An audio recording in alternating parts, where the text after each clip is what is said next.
Muito bem, gravação iniciada. Vamos hoje, mais um workshop do GERCOM. Temos a honra aqui de receber o nosso alumni, ou alumni, como dizem, né?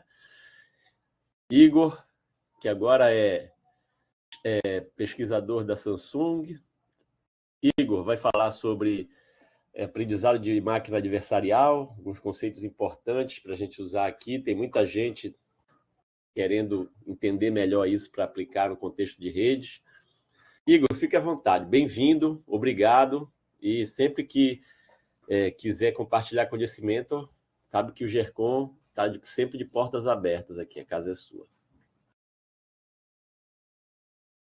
Você está mutado, Igor. Tá. Consegue me ver agora? Sim. Tá. A tela aparece em tela cheia para vocês? Sim, aparece. Tá, beleza. Bom, mais uma vez, obrigado, professor. Obrigado pela oportunidade também, né? O Diego e toda essa intermediação. Agradecer também a presença de todos aí, né? Sabemos que é um feriado prolongado, né? Eles tiraram um tempinho para participar, né? Acho que conhecimento nunca é demais. Também não prometo não ser muito verboso, né? Ser bem prático, didático.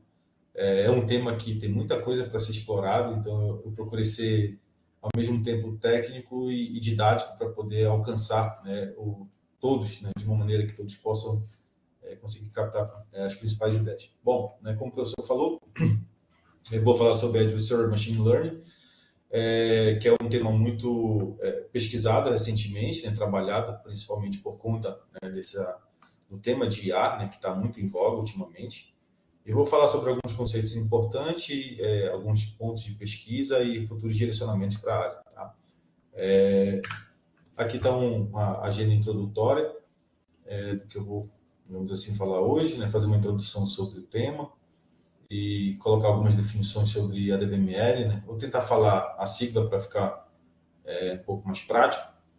E um modelo de ataque que geralmente é considerado e objetivo, né? Você tem um objetivo para você tentar, no caso, burlar ou bypassar, como nós falamos. Algumas categorias de ataques, né, nesse contexto e os principais ataques.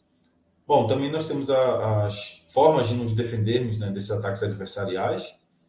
Trouxe algumas bibliotecas, ferramentas, literatura recomendada e algumas perguntas de direcionamento para a gente em termos de pesquisa para a área. Bom, eu sei que tem alguns membros novos no GERCOM, né, então eu também preciso me apresentar, né, para esses novos membros, dizer que vocês estão fazendo parte de um excelente grupo, né, de um grupo de ponta de pesquisa. Eu fiz parte do GERCOM durante 10 anos, né, eu sou muito grato ao professor Belém pela oportunidade que ele me deu de entrar no GERCOM. Né, eu procurei ele após uma aula de redes, a primeira aula de redes, eu não sei se ele lembra, e disse que tinha interesse de trabalhar na área, porque eu estava, assim, sem ter me encontrado no curso. E após aquela primeira aula de redes, eu vi que era aquilo que eu queria, digamos assim, continuar trabalhando, né, ali na graduação e, quem sabe, posteriormente, numa pós. Então, terminei minha graduação em 2013, segui no mestrado logo em seguida, fiz o mestrado logo em seguida, defendi ele em 2016, e já engatei também o doutorado em 2021. Engatei logo o doutorado e terminei o doutorado em outubro de 2021. Então, esse aqui eu guardo com muito carinho, porque foi o último SBRC que eu participei, né? Foi em Gramado.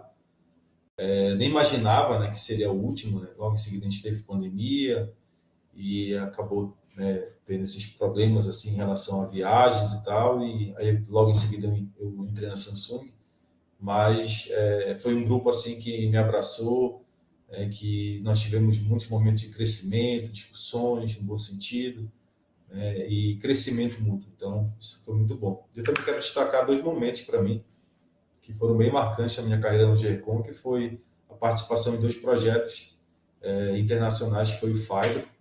O professor Belém foi coordenador pelo lado brasileiro, né? Você criar um ambiente de experimentação para você fazer desenvolvimento de novos protocolos, tecnologias, testar novos paradigmas de rede.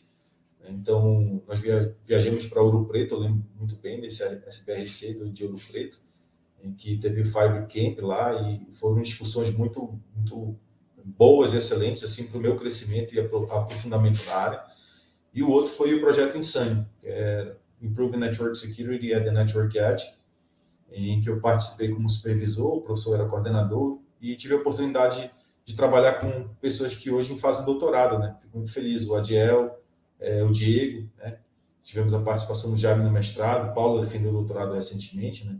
Então eu pude também aprender bastante, né, com esses dois projetos, e creio que também eles contribuíram bastante para a minha carreira logo em seguida também, pelo que eu pude fazer há um tempo atrás na Samsung. Bom, como eu falei, eu sou pesquisador na Samsung, no SRBR, né, que é o Samsung Research Institute do Brasil, fica localizado aqui em Campinas. Eu entrei no SRBR em janeiro de 2022, então já tenho um pouquinho mais de 2 anos. Eu trabalhei primeiramente no Security R&D Lab, por questões de confidencialidade, vamos dizer assim, é o máximo que eu posso contar para vocês. Eu trabalhei basicamente com e-mail aplicado para segurança cibernética. E agora, atualmente... Agora, eu estava olhando a sigla, né, Igor? É quase um SBRC, né? E professor... SRBR. Por isso que eu entendi porque tu gosta tanto daí, pô. Agora tá explicado. Isso é de falar que, como eu falo às vezes, SBRC aqui no lugar de SRBR, para você ter uma ideia. E eu estou num time de Solution Dev, como eu estava falando com o professor, mais especificamente no time que trabalha com desenvolvimento de solução IA para wearables, né, da Samsung, que a gente chama de B2B AI. Também é o máximo que eu posso contar. Esse aqui é a foto do prédio, né, do nosso P&D. Nós temos aí aproximadamente quase 350 pesquisadores de várias áreas, tanto de psicologia, ciência da computação, engenharia da computação, elétrica, biomédica, educação física, tem muitas áreas aí dentro. Então, é um ambiente assim que é muito enriquecedor no sentido de você trocar experiências e conhecimento e aprender de múltiplas formas.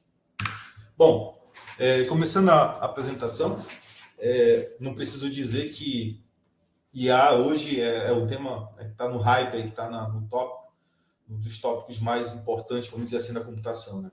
Alguns chamam até de a nova computação. Então, você tem múltiplas aplicações, em múltiplos contextos. Claro, isso também muito impulsionado pela grande disponibilidade de dados que nós temos hoje. A questão do Big Data foi fundamental, porque IA, né, especificamente, e principalmente as redes neurais, elas são data hungry, né? Então elas precisam de muitos dados, né? Dados bons, claro, de qualidade, dados que tenham uma semântica, né, que possam ajudá-las a descobrir esses padrões desejados. E não podemos deixar, né, de notar que o mundo, né, de modo geral, eu falo indústria, academia, está caminhando, né, para que IA venha se tornar, né, um padrão comum na vida da população. Você vê que muitas empresas já fazem até propagandas dizendo que tal solução tem IA embarcada. Enfim, então tem muitas coisas que ainda precisam ser exploradas, muitas coisas que precisam ser pensadas e ponderadas, porque tem que ter uma avaliação de tudo que é feito, né? Não pode deixar que isso perca o rumo, né? Em termos de regulação, em termos de... Enfim, vocês devem estar cientes do que a União Europeia tem feito, os Estados Unidos, né, em relação à regulação da IA. Então, é um mundo muito grande, né? Então, o Andrew Ng, que é um dos principais pesquisadores também na área, ele fala que a IA é a nova eletricidade. Né? E, então, assim como a eletricidade fez isso com as indústrias, né, transformou de maneira impensável, a IA fará o mesmo também.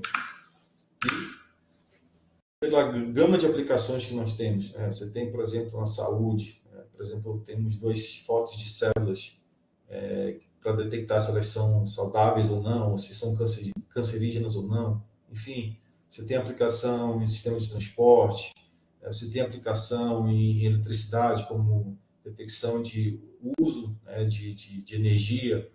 Você tem na educação e também você tem, por exemplo, em redes. Né? Então, assim como você tem essas aplicações que precisam de muitos dados, em redes também é possível aplicar IA, desde que encontre-se uma necessidade e um campo para explorar isso, Eu também sou bem pé no chão em relação ao uso de IA, no sentido de, porque IA está em voga, a gente vai colocar IA em tudo. Não, a gente precisa analisar a pertinência também de se usar IA. Será que as soluções tradicionais ou o que nós temos hoje pode ser melhorado e consegue resolver o problema satisfatoriamente? Porque às vezes você coloca a IA dentro de uma solução e ela traz um custo que talvez você não estava preparado para lidar. Um custo computacional maior, custo de treinamento, enfim, custo para procurar novos dados, conseguir dados do outro lado de qualidade. Então, tem aplicação? Tem. Né?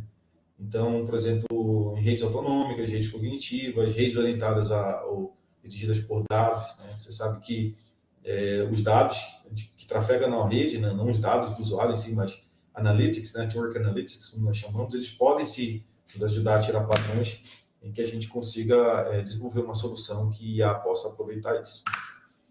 Mas, quando nós descemos um pouco mais, né, sobre o tema IA, a gente acaba caindo nos algoritmos. Né? E nós temos os algoritmos que a gente chama de traditional MLs, né? Machine Learning Algorithms. Você tem regressão linear, logística, as árvores, né? Você tem os KNNs da vida, os SVMs, algoritmos de aprendizado não supervisionado, como K-means, tem os probabilísticos, Naive Bayes e por aí vai.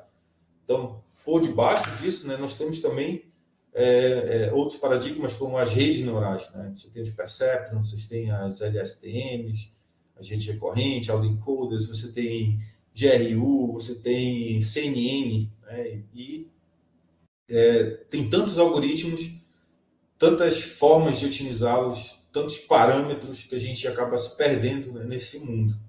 Então, uma das coisas também que é um desafio você encontrar o algoritmo, não vou dizer correto, né, que isso não é o termo, mas é o algoritmo que mais se adequa ao seu problema e que pode te entregar uma métrica satisfatória para você entender se você está conseguindo, vou usar o termo, aprender ou não, né? Se o algoritmo está conseguindo tirar insights dos dados e diminuir o erro, né? Que é aprendizado em IA ou machine learning, é você adaptar ao longo do tempo, diminuindo uma métrica alvo, né? Uma função de custo, que é um erro ali.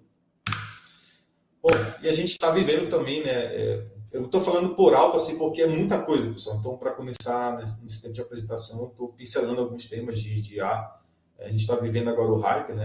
Tem um memezinho aqui que conta que se a gente soubesse que tudo começava com essa função de autocompletar, né? Do Google, por exemplo. Né?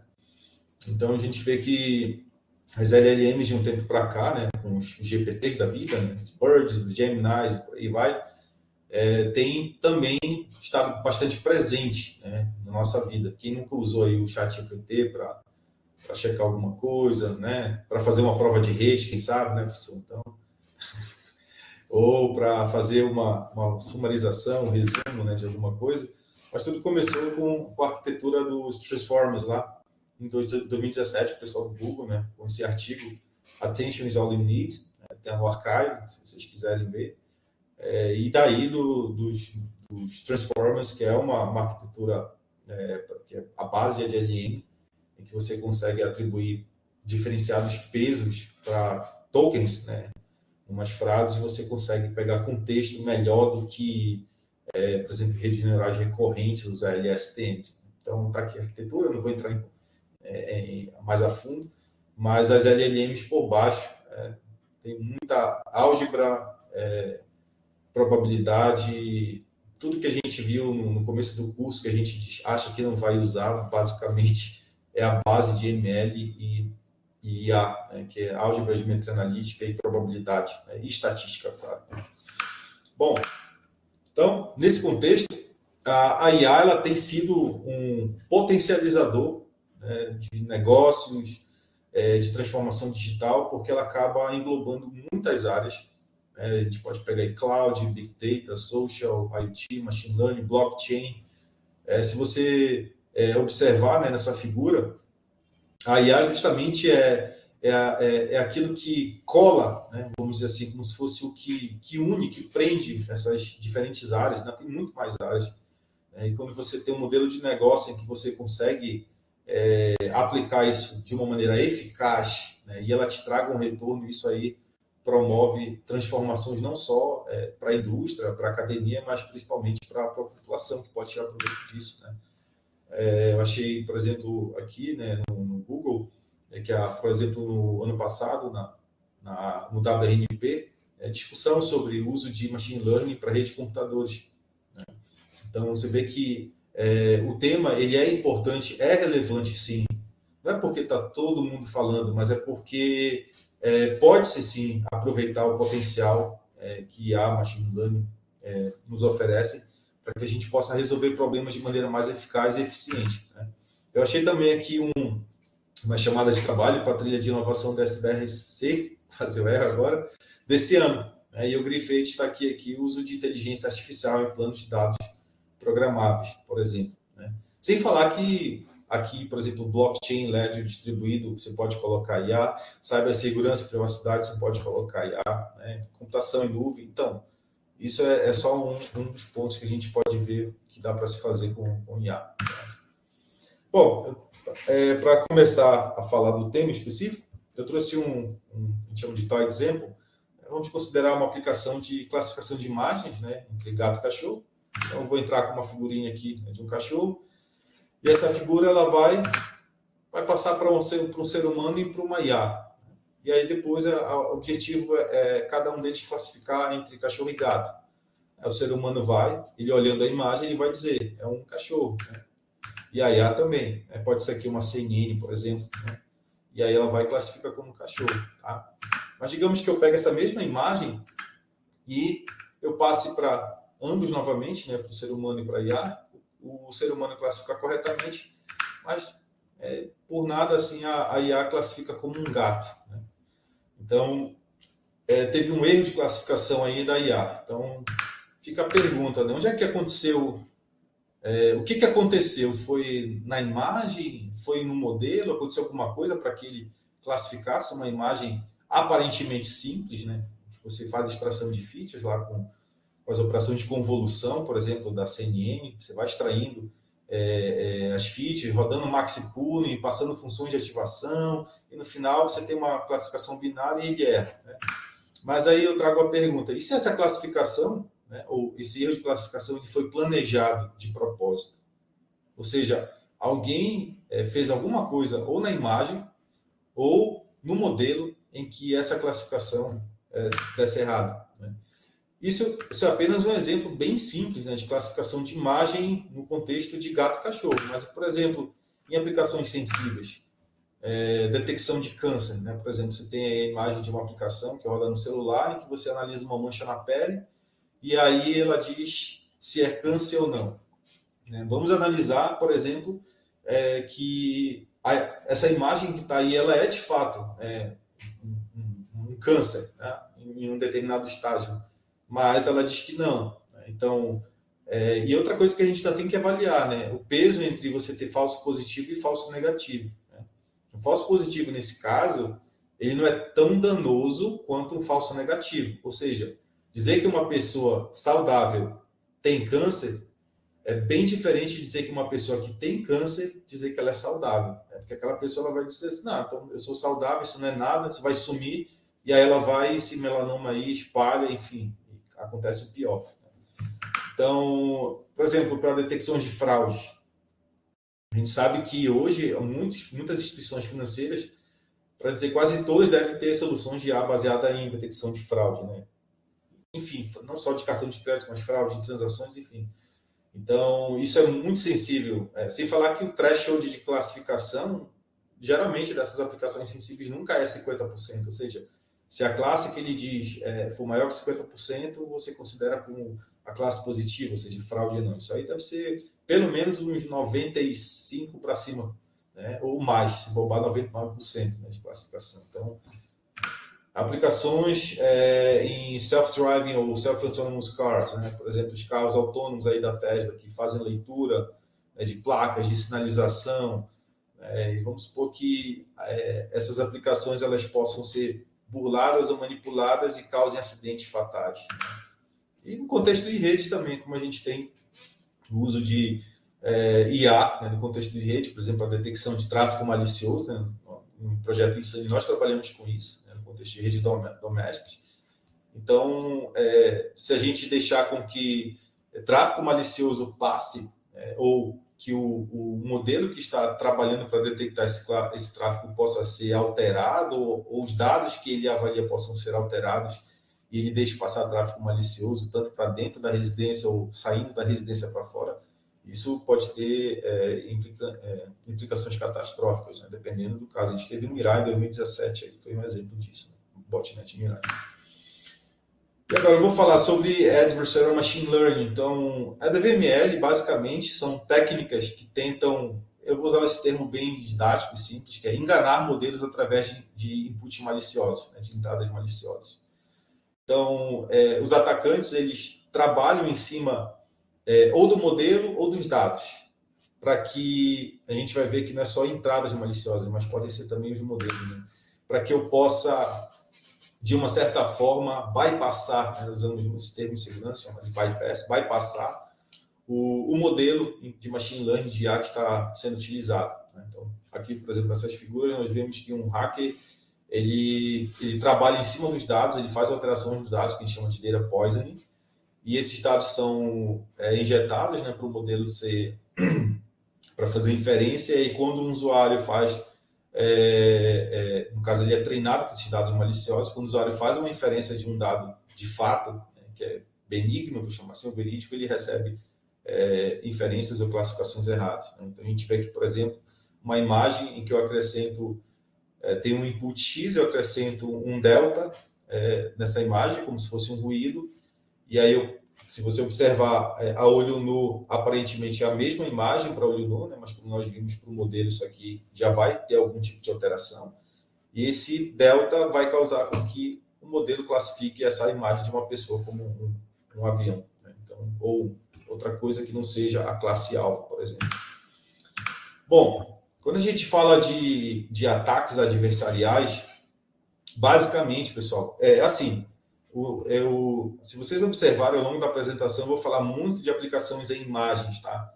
Mas vocês vão perceber que isso é possível de se generalizar para vários contextos, inclusive de rede, tá? Que nós estamos numa apresentação para um grupo de rede de computadores, né? Então, vocês vão perceber que a abstração dos dados é importante nesse contexto, né? Para que a gente possa ver, bom, se isso é aplicável para imagens, como eu posso abstrair isso também para a rede? É o intuito também dessa apresentação. Então, um ataque adversarial é você encontrar uma pequena perturbação para fazer com que o modelo classifique erroneamente uma sample, a gente chama de sample, né? Uma entrada, um conjunto de dados, uma linha de dados ali para ele avaliar. Então, você tem uma classificação C, em que você tem uma entrada X com um delta, tá? Sendo que quando você adiciona esse delta, esse input X aí já não é mais o X original.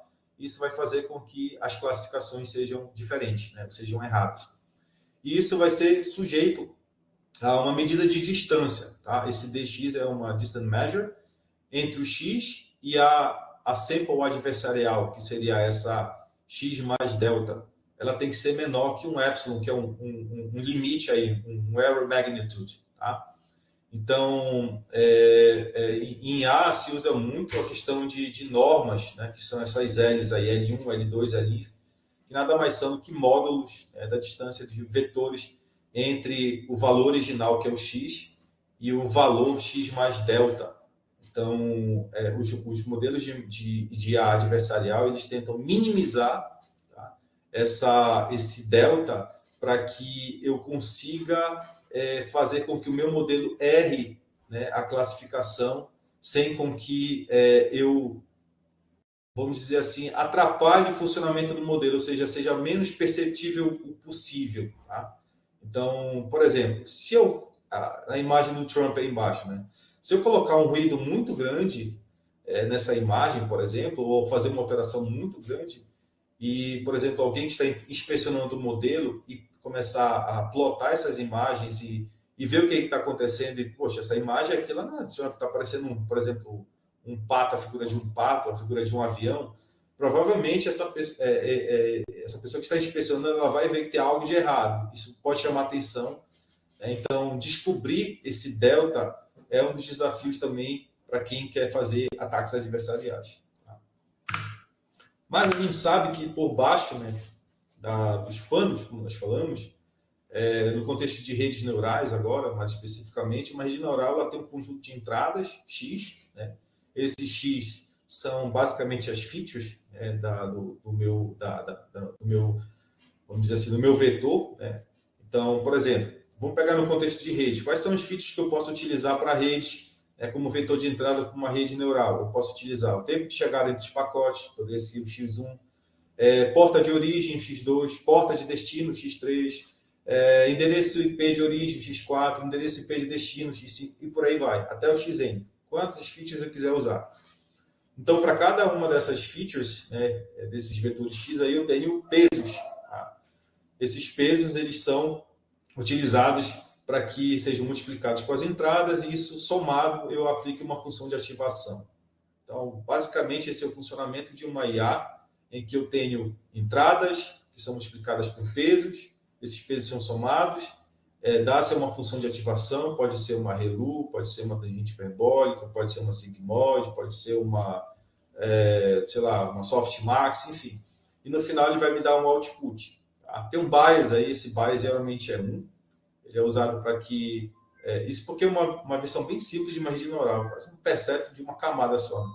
Mas se você tiver múltiplas camadas, para que essa entrada e passe para as próximas camadas, se eu tiver neurônios zerados, eles não serão ativados e é capaz da rede literalmente morrer ali no meio. Então, acrescenta-se um bias para que haja propagação, vamos dizer assim, do que está entrando na rede até a última camada. Tá?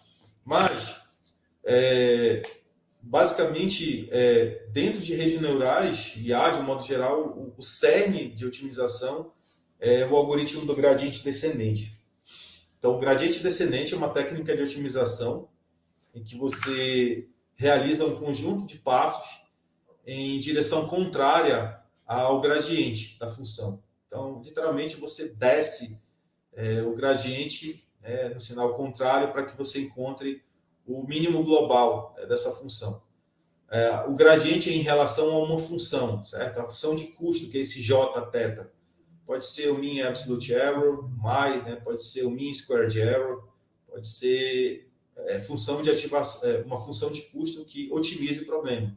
Uma função de erro, por exemplo, você tem uma classe para prever se o lançamento de uma moeda é cara ou coroa. Você tem lá, deu cara no final, uma probabilidade de cara, e aí você tirou coroa, por exemplo, qual é a probabilidade de acerto? É 0, você errou.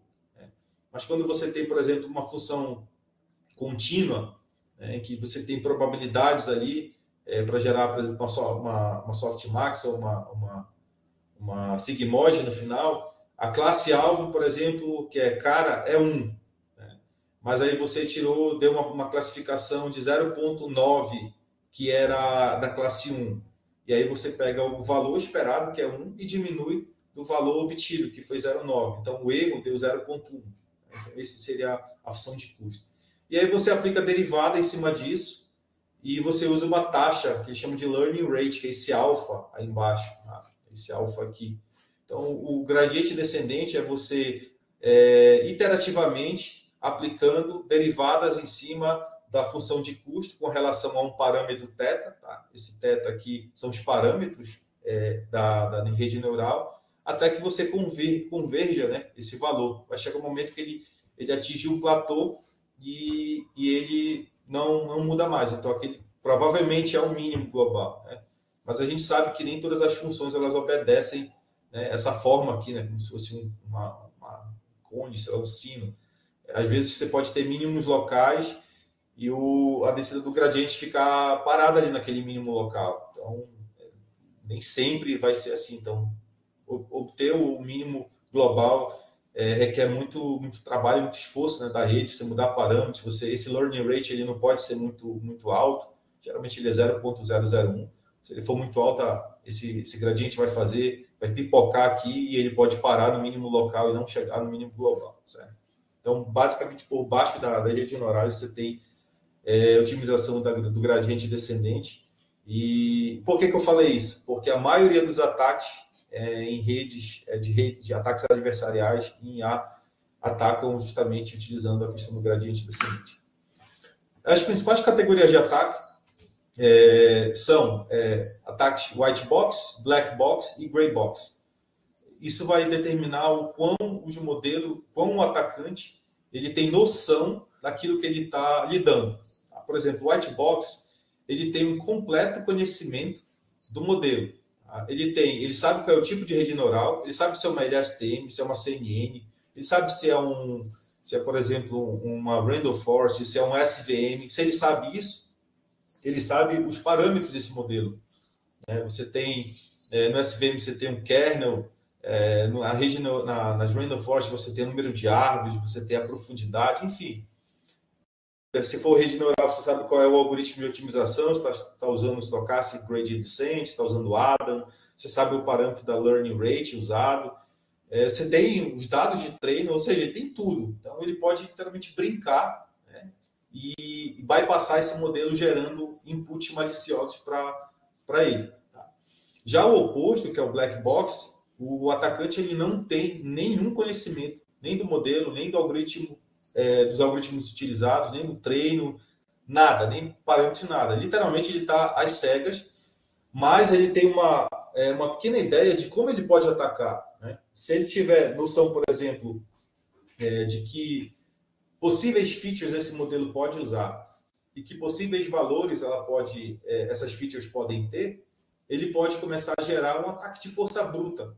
Ele vai utilizar o força bruta mesmo até ele conseguir. Demora mais tempo? Demora.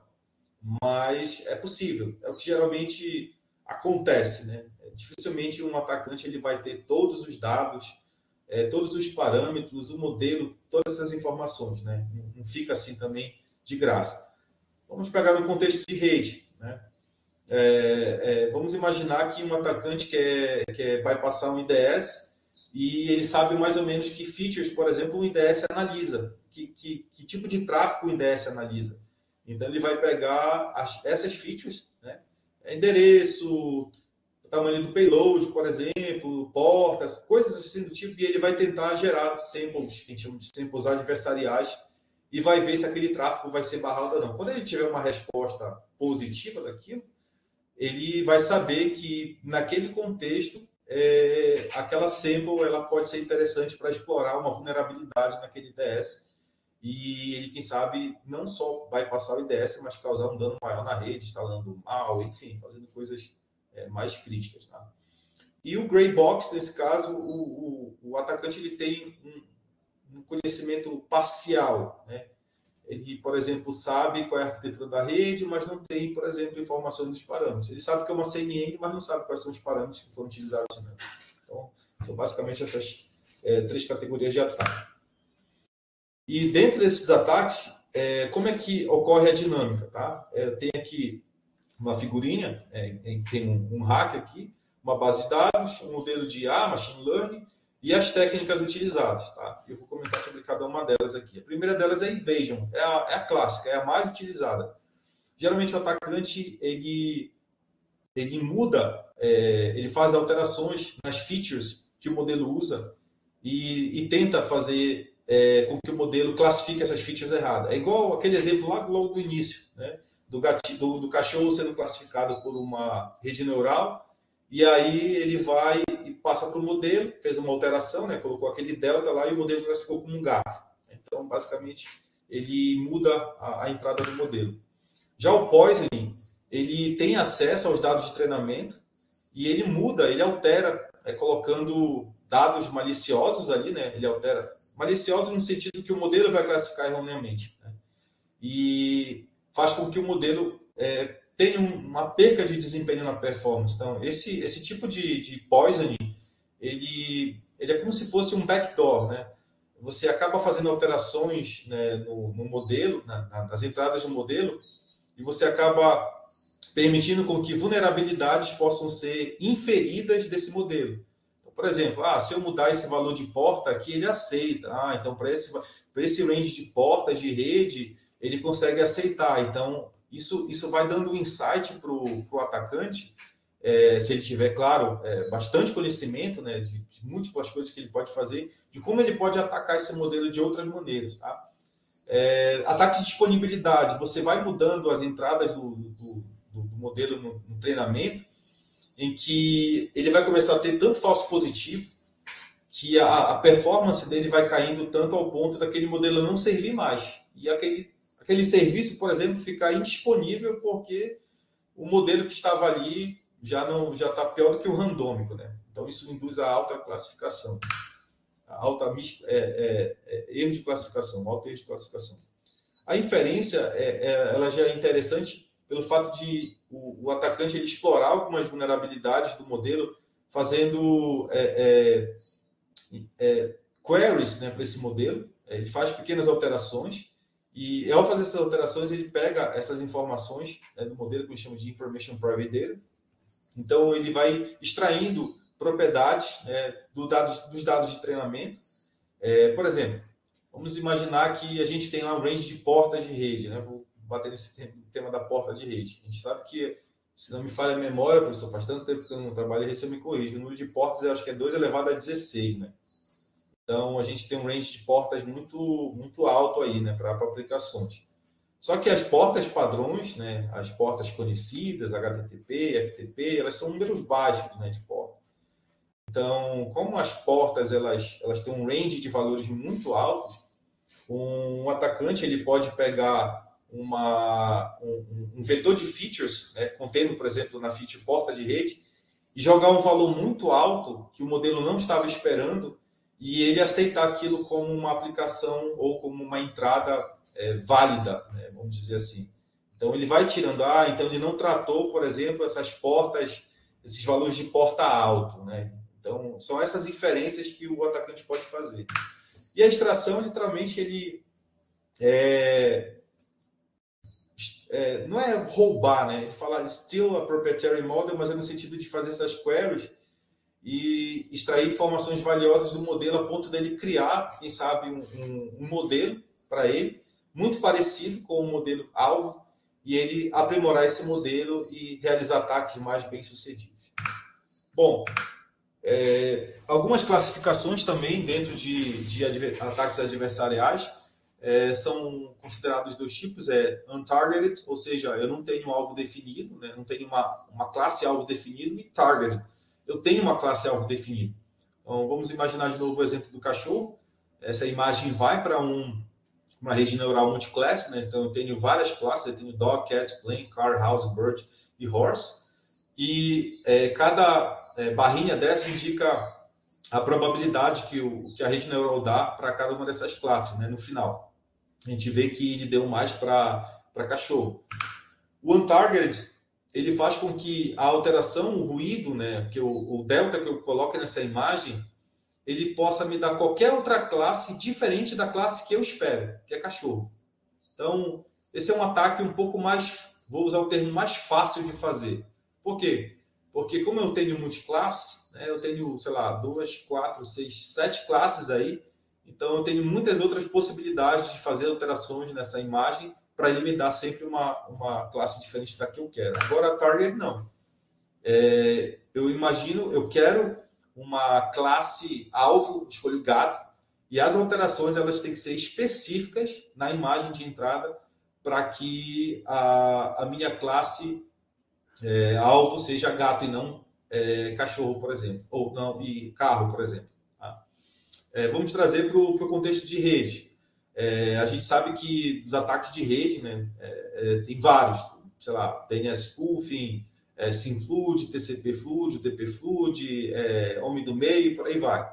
Então, analisando um tráfego de redes, se ele é malicioso ou não, o atacante ele pode criar alterações nos valores das features de rede, né, do meu dataset, e fazer com que esse sistema de detecção e classificação, se tiver classificação de tráfego, ele seja bypassado. Por exemplo, o tráfego ele é de DDoS ou DOS, mas ele é classificado como um homem do meio. Né? Então, ele percebe que fazendo essas alterações, ele pode deslocar, por exemplo, a análise desse tráfego para um contexto que é totalmente diferente do que era esperado. Isso faz com que ele perceba se o modelo tem vulnerabilidades a ser explorada ou não, né? Seja para multiclasse, para classes binárias. Então, ele vai trabalhar em cima dessas alterações e ver o que é mais vantajoso para ele em termos de ataque. Eu trago aqui algumas aplicações no mundo real. Você tem objetos 3D adversariais, você tem aplicações em que você faz queries na web, você tem em sinais de sinalização de tráfego, você tem em áudio, essas Alexas da vida, Bixby, enfim, todas esses assistentes, né, de voz. É possível, dependendo de como você implementa, né? O Carline Wagner, eu participei do Security and Privacy 2022, inclusive o Carline estava lá, que é um pesquisador na área de ataques adversariais para IA, e ele desenvolveu um ataque em questões de áudio em que você adiciona um ruído praticamente imperceptível, em que você consegue bypassar esses ASRs, né, que Automated Speech Recognition, ou você fala, a IA pega a sua fala e transcreve, né? Então, nesse caso aí, it was the best of times, it was the worst of times. E aí você acrescenta um ruído, né? Vamos chamar de ruído, e ele transcreve algo totalmente diferente. It is a truth universally acknowledged that a single. Agora, você imagina isso, por exemplo, um atacante inserir um ruído em que ele dispare comandos no seu dispositivo assistente, né?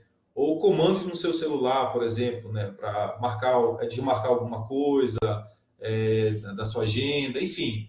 Então, a capacidade de explorar isso também é muito grande, né? Você vê os wearables aí, basta colocar um objeto na imagem da pessoa e ela classifica totalmente errado os atores e atrizes aí, ator e atriz. E as deepfakes, né? Que estão em moda também, muitas aplicações em que você faz alterações. O uso de GANs, né, que é Generative Adversarial Networks, são basicamente, IA tem esses dois tipos de classificadores ou redes, são as discriminadoras e generativas, né? A discriminadora, você encontra o que a gente chama de decision boundary, né, o limite entre as classes, que são, por exemplo, os classificadores, né? E as generativas, elas tentam descobrir a distribuição dos dados utilizados. Então, você tem imagens, então uma GAN, ela tenta gerar ali aleatoriamente, até ela encontrar um padrão da distribuição dos dados que está sendo utilizado no treinamento, né? E com isso você consegue pegar essa distribuição e ver o quão o seu modelo generaliza ou não. Bom, eu vou... Igor, oi, pessoal.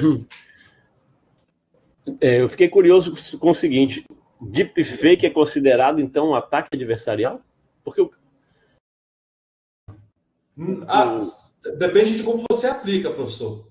Por exemplo, nessa imagem aí, né, o deepfake é alguém se passando por uma pessoa que não é a pessoa de fato.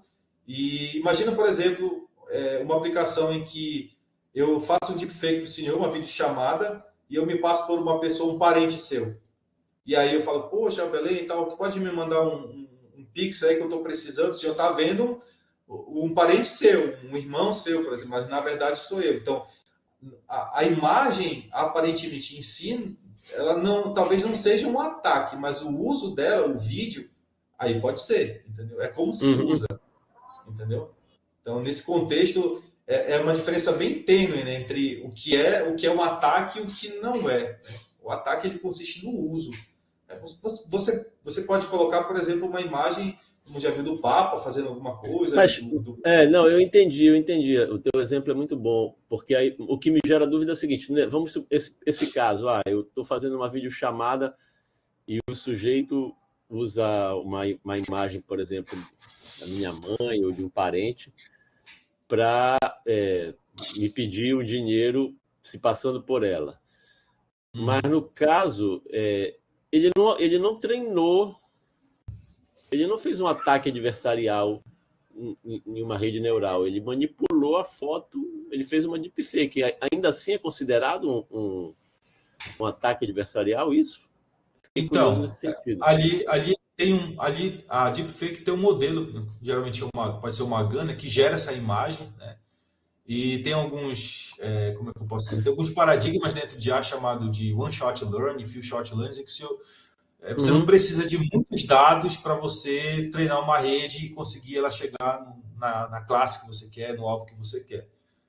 Então, no contexto de deepfake, considerando que o senhor perguntou o que eu tenho falado, a questão está muito no uso em si. Mas, se a gente for ver no cerne da definição, como eu falei, de você adicionar, aí tem um ruído adicionado nessa imagem, da original para deepfake. Né? Alguma alteração, uma rotação, uma mudança de gradiente das cores, enfim, alguma alteração nos pixels da imagem que causou isso. Pegue isso para um reconhecimento facial, por exemplo. Então, um sistema de reconhecimento facial, alguém faz um deepfake para você bypassar sistemas de reconhecimento facial de celular. Perfeito, perfeito. Talvez porque não está no modelo que está rodando a detecção, mas foi feito fora. Não sei se o senhor me percebeu a diferença. Sim. O exemplo foi bom. Beleza. Entendeu? Então, é como se fosse fora mesmo. Tá? Valeu, professor. Obrigado pela pergunta. E as principais defesas.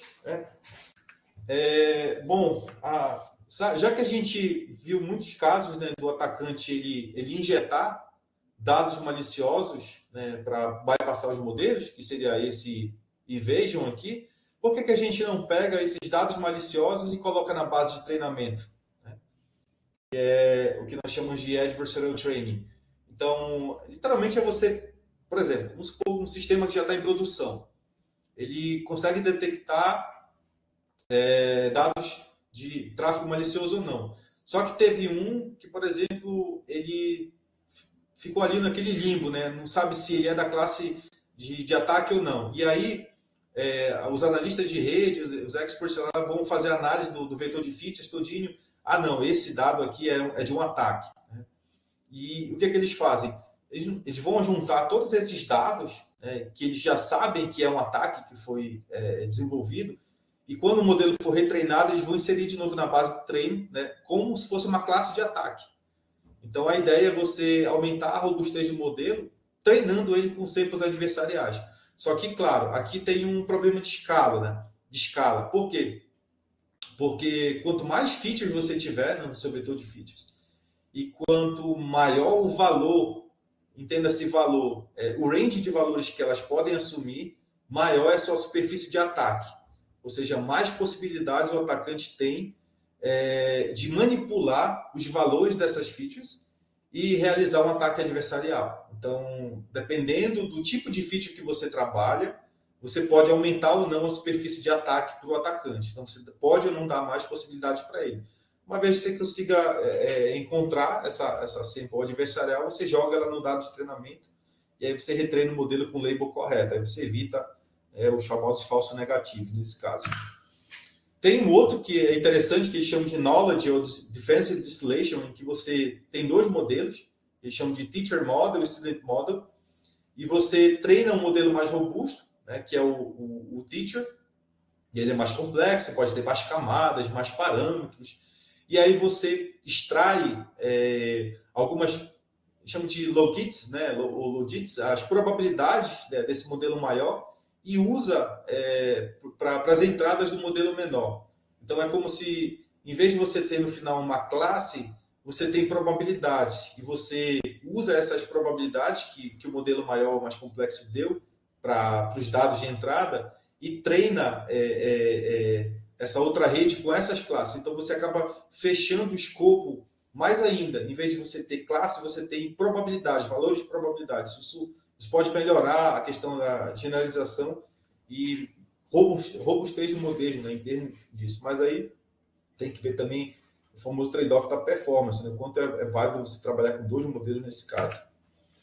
Esse aqui é interessante, surgiu um artigo, né, desse grupo lá da Virgínia, o Feature Squeezing. O Feature Squeezing basicamente é você reduzir a superfície de ataque. Vamos supor que você está trabalhando com tráfego de rede. Quando eu trabalhei lá no projeto Insane, a gente tinha ali umas dezenas de features de rede sendo utilizadas. Mas imagina, por exemplo, um vetor com, sei lá, 500 features. Então você dá essa oportunidade, e você não roda, sei lá, o feature selection, né? Você roda com você faz a inferência usando todas essas features. Então você acaba dando uma superfície de ataque para o atacante adversário muito alta.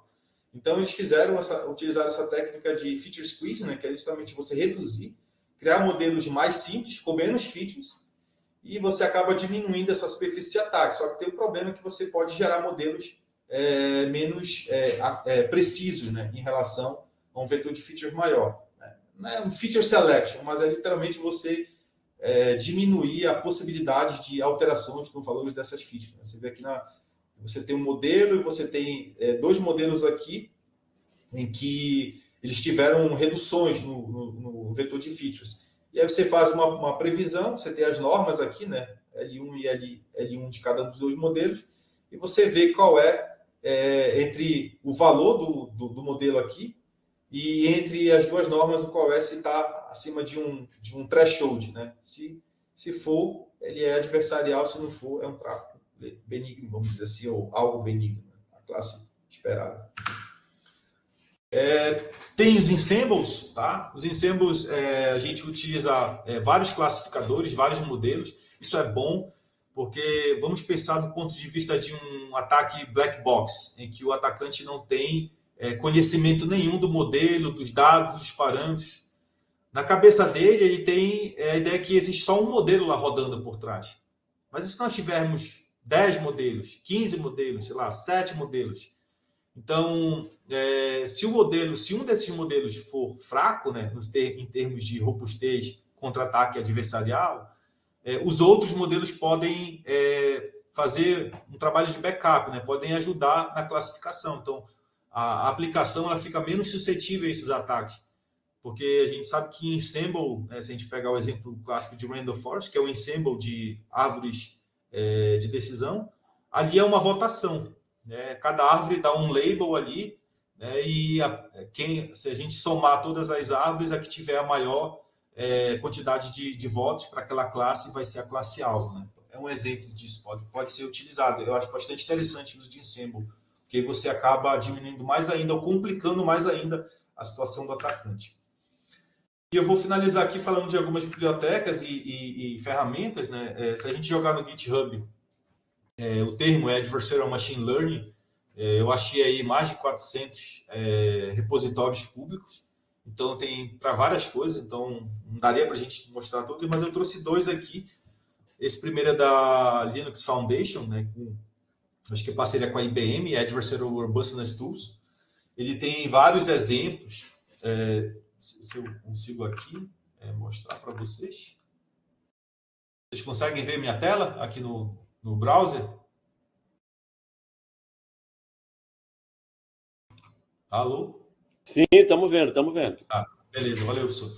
Então, a gente tem aqui até umas figurinhas que eu usei como base e está bem documentado, tá? Vocês podem ver aqui alguns exemplos, tá? Tem alguns exemplos, tem notebooks, tem documentação para ataque, para defesa, e é bacana que ele tem para várias bibliotecas, tem para TensorFlow, Keras, PyTorch, tá? Tem o Scikit-learn, tem um exemplo aqui bem exemplo, né? Bem simples do Scikit-learn.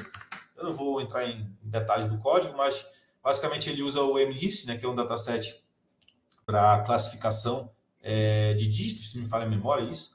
E aí você tem toda a parte que você faz o split dos dados, aqui você tem que fazer algumas adaptações, porque você está trabalhando com imagem, o tamanho da imagem é 28 por 28, um reshape. Você cria um modelo, né, que ele cria um SVC, um Support Vector Classifier, né? E aqui ele cria um modelo, um classificador, né, em cima desse SVC aqui.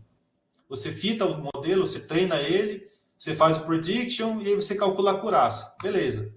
Aí lembra lá que eu falei do início do gradiente descendente, em que a maioria deles utilizam ataques, vamos dizer assim, em cima do gradiente descendente. Então aqui tem o FGSM, né, que é o Fast Gradient Descent Method. Então você passa o classificador. Esse epsilon aqui é uma variação, é um lambda, é um delta que ele varia, e você cria um dataset de teste adversarial utilizando esse algoritmo aqui, ou seja, você vai gerar samples adversariais em cima disso. E aí depois você pega e faz a classificação. Você pega o seu modelo aqui original, tá? E aí você faz o predict em cima do dataset adversarial. E aí ele plota a acurácia. Aí vocês podem pegar, é um exemplo bem simples mesmo, dá um install aqui nessas bibliotecas, e aí você vai ver que a acurácia ela vai diminuir, certo? Então, é uma forma de você também trabalhar com libs, que já tem muitos libs prontos. E tem o Clever Hands também, que é bem conhecido. Tem aí o link do GitHub deles.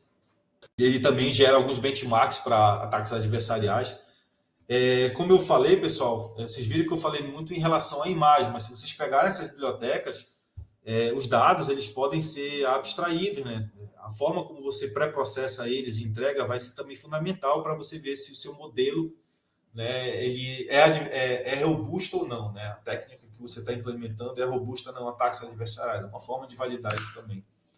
Literatura, estou acabando já, pessoal. Tem esses 3 livros aqui. Eu trabalhei um pouco com esse livro aqui lá em Security, Adversarial Machine Learning, um livro muito bom. Ele é ao mesmo tempo bem técnico com a parte matemática, mas também bem didático, né? Não é uma linguagem pesada, eu vou dizer assim, ele é o Kurose, vamos dizer assim. Esses outros 2 eu dei uma pincelada, mas a Springer ela tem bons materiais também, caso alguém queira entender um pouco mais sobre isso, é interessante. E eu quero trazer apenas um slide, né, de um insight em relação a tudo isso, né, que a robustez ela pode não estar, né, em acordo ou em concordância com precisão, acurácia, né? Então, a gente sabe que tudo tem um trade-off, né? Em tecnologia, computação, enfim. Então, quando você aumenta a robustez, você pode estar diminuindo a acurácia, né, do seu modelo.